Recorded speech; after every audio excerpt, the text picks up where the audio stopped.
This is going to be the information for the tic disorders first. Most of the tics I got down here are the ones I do, because I couldn't really find much on them, but basically there's squeezing eyes shut, moving neck, ankles, wrists quickly, like stretching them with a lot, shaking head fast, breathing on hands or other items in your hands, breathing on them, and waving your hands around, shaking your hands, and waving your hands too. That can also be a tic. Doing strange things with your mouth, like squeezing it shut really tight, and then this face tic plays up, and yeah. Anger, sadness, fear, and or stress can increase your tics. Also, being tired or sick will definitely increase your tics. I also find looking at screens for a long time, or loud noises or uncomfortable areas, or massive crowds as well, which counts as uncomfortable, can also increase your tic disorder, your tics. Anyway, make them play up more. So yeah, if you're trying not to have your tics play up so much, try to avoid loud noises and screens and stuff as much as possible. I also find sugar and caffeine also do increase your tics a lot.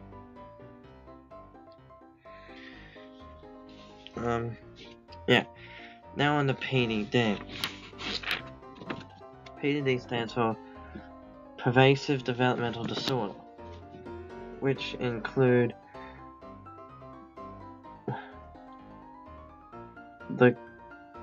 categories of autistic disorders, including Asperger's syndrome, Rett's disorder, child disintegrative disorder, and pervasive developmental disorder not otherwise specified. The condition that part doesn't really matter that much.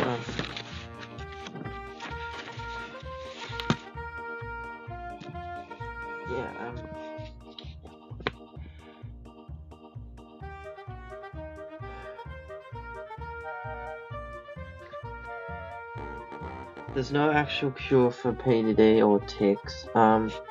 You can take medication to decrease your tics, but not all of it. Sometimes there's side effects and doesn't always help. Sometimes it just makes it worse or makes you feel really down, and yeah. So I don't take medication anymore. So yeah. For PDD though, speech therapy can help, and behavior therapy and like special education and stuff like that. When you're a child anyway. When you become a teenager, you might no longer need it, or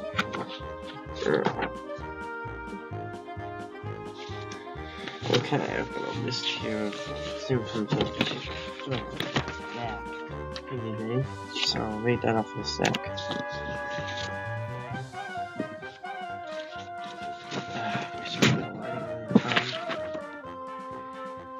What are pervasive developmental disorders? The diagnostic category of PDD refers to a group of disorders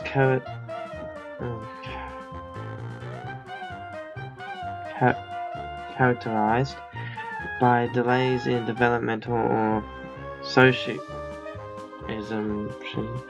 and communication skills. Yeah, get that right.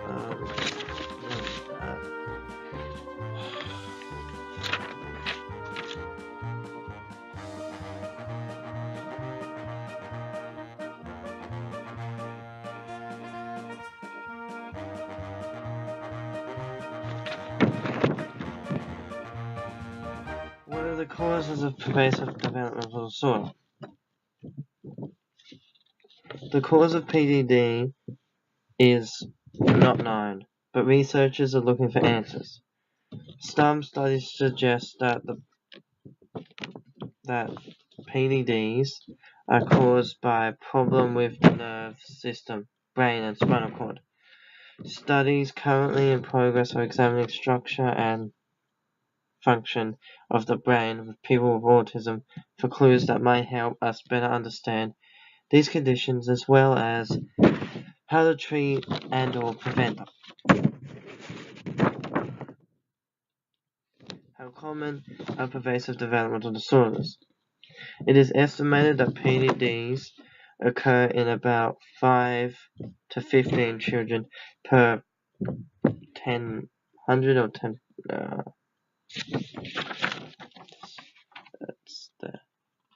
That number per 100,000 births or whatever.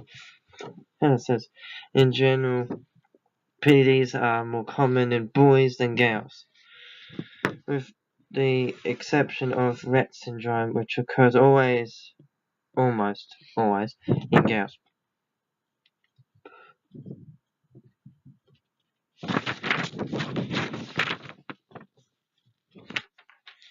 Not gonna need that sheet.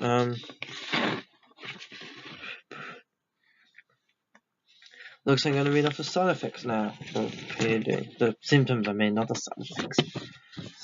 Yeah, okay. I'll read off some of them, not all of them, there's that many. Difficulty with verbal communication. Difficulty with non-verbal communication, such as hand gestures and facial expressions. Difficulty with social interaction.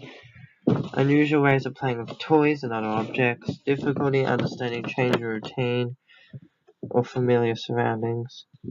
Repetitive body movements or patterns or behavior, such as hand flapping, spinning head, and head banging, which is part of PDD and tic disorders. Because, tic disorders also can come into PDD, apparently. Which I didn't actually know all these years, I only just found it out, I think it was 2 years ago.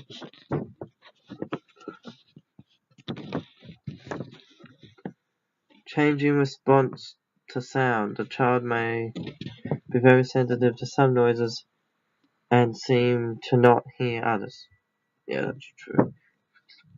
Temper tantrums, difficulty sleeping, aggressive behavior, forgetfulness, doing and saying things they don't mean to. Sometimes they might feel down or feel like they're stupid or something a lot.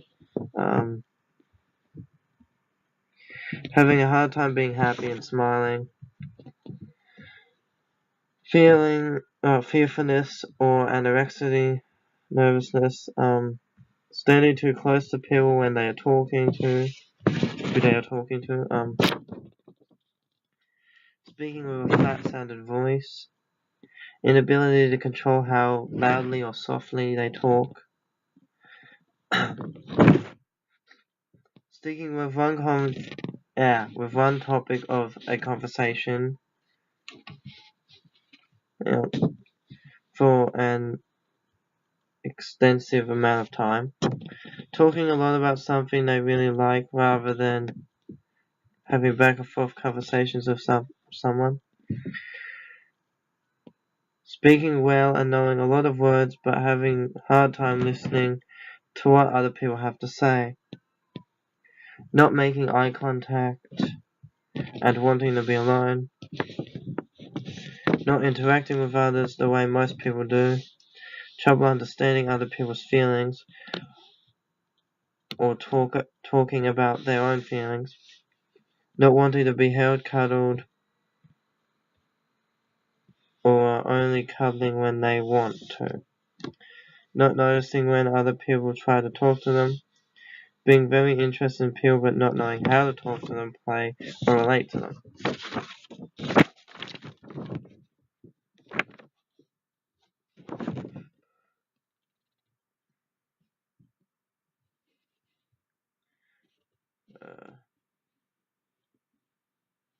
Trouble understanding people, trouble making and keeping friends. Saying or writing or even typing something that they don't mean to sound a certain way and it comes out later on. Trouble reading and writing, speech problems, more anger and sadness and normal feel, memory problems. You can't contain your information. It's hard to anyway. You gotta keep learning it over and over again. Trouble containing your information, yeah. Poor social skills, experience difficulties interacting meaningfully. Yeah. Reluctant to give eye contact. Appears to lack desire to share activities with others. Prefers to be alone. May prefer to be alone. Not sometimes, like if your PDD is really bad at the time, then you will prefer to be alone. But sometimes you can like really want to hang with someone. But then if you're like really angry or really sad, you want to be alone. Not always the best to be alone, though, but if you feel like you're gonna hurt someone or something, it is best to be alone then.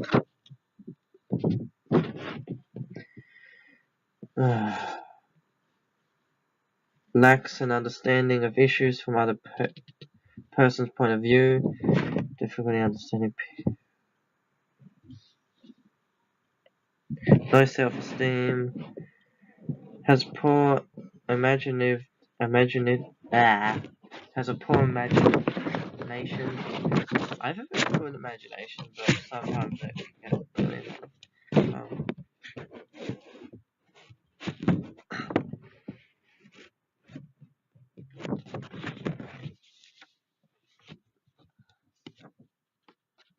Oh yeah, and another tic disorder is also people with tics may also have a tic that makes them look around the room and stuff, like I do a bit. And if you do have that tic, yeah, you probably really would hate it when people walk behind you because you're gonna be looking behind you for a while. It gets really annoying after a while. And if you're in a really bad mood, you just want to tell them to just not walk behind you. And sometimes you want to swear. Generally was a good thing. May experience great difficulty processing information received from senses, touch, sound, visual information. Oversensitive to surroundings and unable to screen out. I can't read that word. May appear to ignore some sounds but overreact to other sounds. You can also find yourself like being really worried or a bit paranoid, and like if one thing happens, like you'll say you lost a friend, and then you're gonna be really worried you're gonna lose your next friend. It gets really annoying after because you get so worried.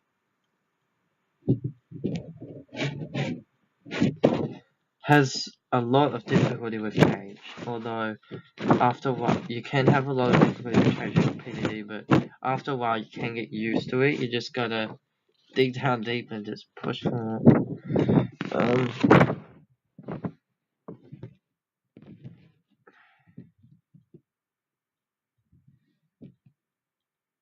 There is a really lot about PDD here. I could put some links up, actually, maybe. That would be a good idea, yeah. I'll put a few links up.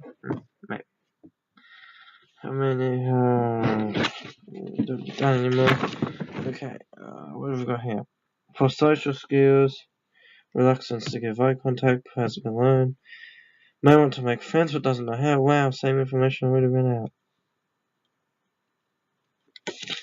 Okay, so that's about it for the symptoms and stuff, whatever you want to call it.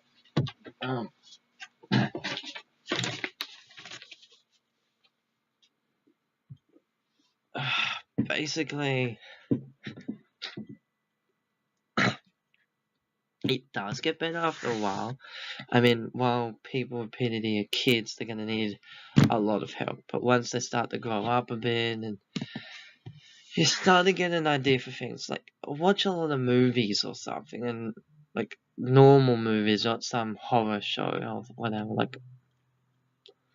like something like real life stuff like Grassy or Home and Away or something, Neighbours maybe, to give you an understanding on how the how the real world works. Well, a bit of an understanding anyway. Or just go out more and try to do new things and meet new people and just go to new places. Just have fun, and yeah, after a while you'll get over your nervousness and shyness, and most of your PDD things will decrease, and you'll find yourself understanding yourself a lot more. Because not everyone with PDD suffers the same symptoms.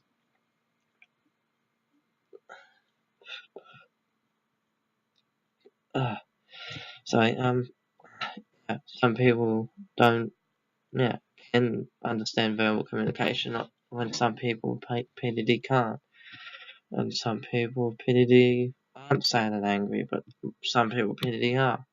I don't. Yeah, that's about it for today. I'll probably post some challenge videos later or something of myself on doing some challenges and stuff.